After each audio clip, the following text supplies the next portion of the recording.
நான் கேட்கிறேன், இந்த காவல்துறை நிர்வாகம் நேத்திக்கு அண்ணா சிலைக்கு மாலை போடுறதுக்கு ஊர்வலமா மூர்த்தி போக முடியும்னா இந்துக்கள் முருக பக்தர்கள் ஏன் கூட முடியாது?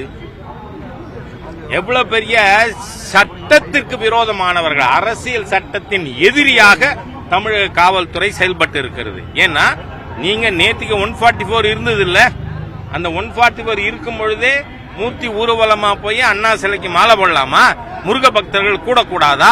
ஆகவே இந்த ஹிந்து விரோதி, ஏன்னா நமக்கு ஏற்கனவே தெரியும், இந்த Udhayanidhi Stalin I am proud Christian அறிவிச்சிருக்கார்.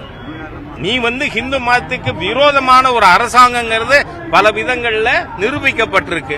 அதனால இந்த ஹிந்து விரோத தீய அரசை தூக்கி எறிந்தால் ஒழிய தமிழகத்தில் இந்துக்கள் சம உரிமையோடு, தமிழர்கள் சம உரிமையோடு வாழ முடியாது அப்படிங்கிறது நிரூபிக்கப்பட்டிருக்கு.